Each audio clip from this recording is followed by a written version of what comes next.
इंसानों में जो सीखने का तरीका है ये बहुत ही इनएफिशिएंट है। और मैं चाहता हूँ कि आप इस लाइन को कुछ देर के लिए याद रखें, क्योंकि बहुत सारी चीज़ें बहुत ही जल्द बदलने वाली हैं। तो हम लोग शुरुआत करते हैं पहले वर्किंग ऑफ ह्यूमन ब्रेन, कि हमारा दिमाग काम कैसे करता है।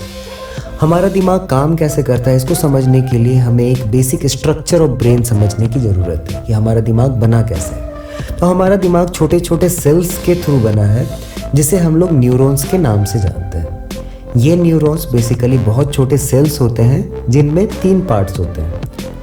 इन तीनों पार्ट्स में डेंड्राइट, सोमा और एक्सोन होते हैं। डेंड्राइट का काम होता है कि वो सिग्नल अलग अलग जगहों से सिग्नल न्यूरॉन्स तक लाएं, ये सिग्नल्स रिसीव करते हैं। सोमा का ये काम होता है कि ये आए हुए सिग्नल को प्रोसेस करते हैं।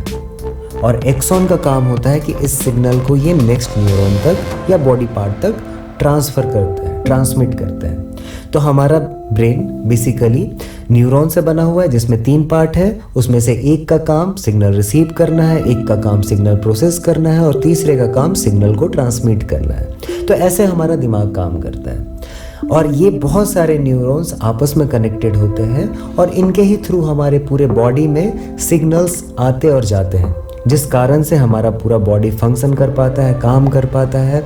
हम लोग जो भी चीज़ सोच पाते हैं, फील कर पाते हैं, सपने देख पाते हैं, ये सारी चीज़ें इन न्यूरॉन्स के कनेक्शंस के कारण ही होती हैं।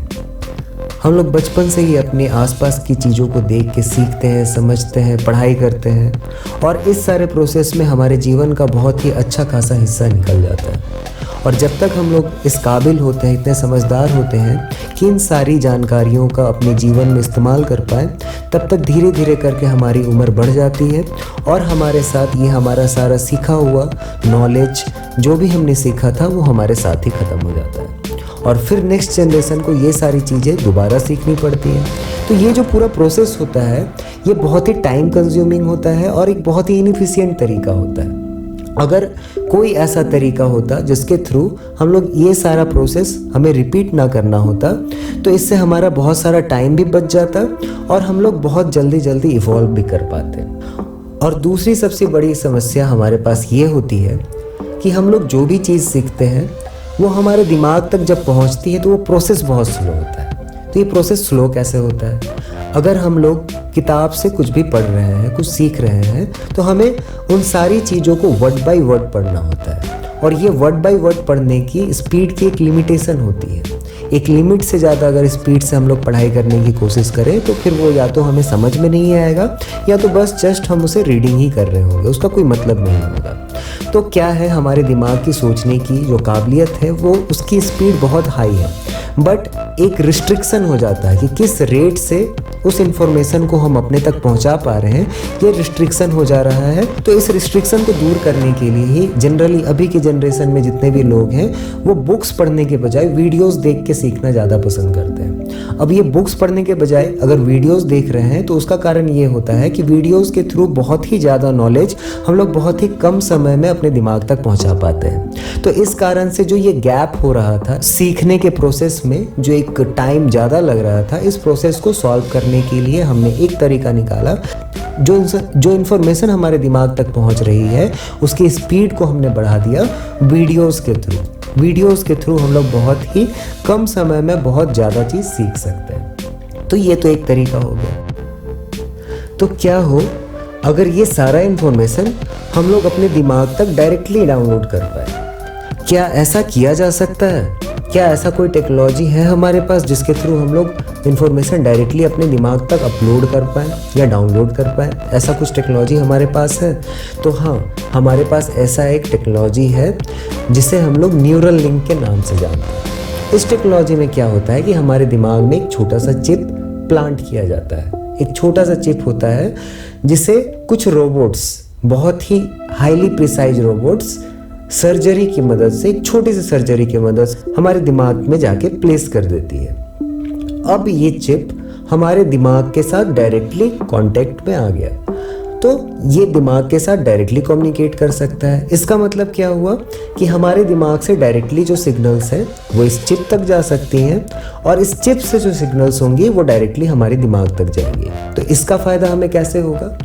तो अगर हमारे मोबाइल में या हमारे कंप्यूटर में कोई भी ऐसी बुक है या डिजिटल फाइल है जिसे हम चाहते हैं कि ये हम सीखें या पढ़ें, तो ये डायरेक्टली हम लोग वायरलेसली इस चिप के थ्रू अपने मोबाइल से कनेक्ट करके इस चिप में भेज सकते हैं।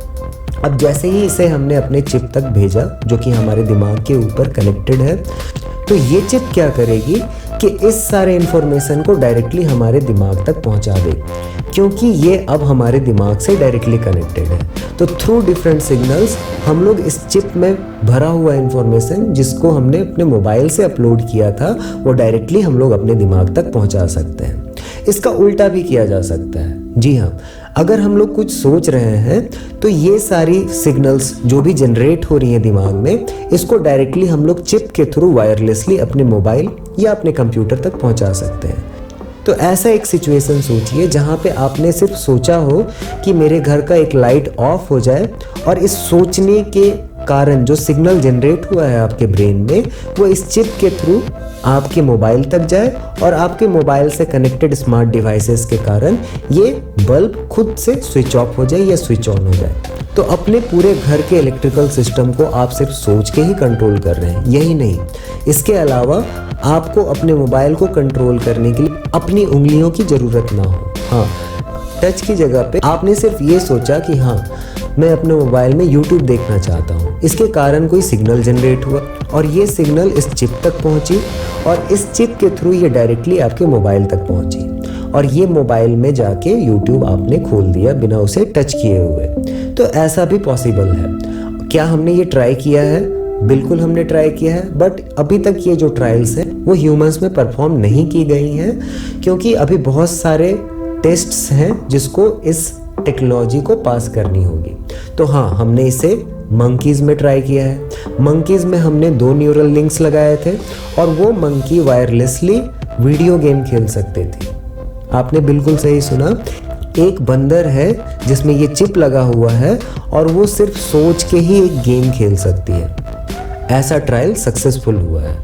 तो हाँ, पॉसिबिलिटीज़ बहुत सारी हैं, बट अभी बहुत सारे रिस्क्स हैं जिसको हम लोगों को अच्छी तरह से कैलकुलेट करना होगा, समझना होगा, और फिर उसको सही करते हुए आगे बढ़ना होगा। इससे पहले कि हम लोग ह्यूमन ट्रायल तक पहुंच पाए, उससे पहले हमें ये सारी चीज़ें करनी होगी। तो क्या इसका फ़ायदा मेडिकल साइंस को भी होगा? बिल्कुल, मेडिकल साइंस को भी बहुत सारा फ़ायदा होगा। बहुत सारी ऐसी बीमारियां हैं, दिमागी बीमारियां, जिसमें क्या होता है कि न्यूरॉन्स में सिग्नल सही तरीके से नहीं पहुंच पाती हैं, जैसे कि अल्जाइमर, पार्किंसन, पैरालिसिस।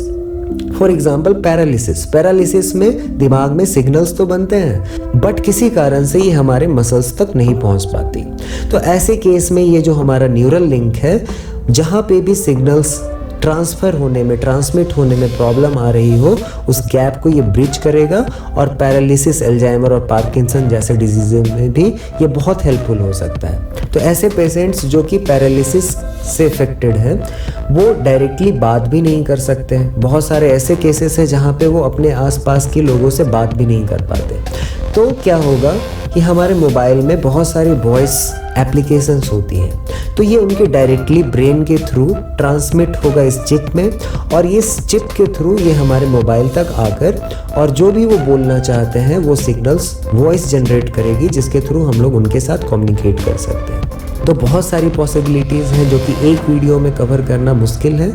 अगर आपको ये वीडियो पसंद आया हो, और अगर आप ये चाहते हो कि मैं इसके दूसरे पार्ट का भी वीडियो बनाऊं, तो please like and comment in the comment box. Thank you all, meet you soon.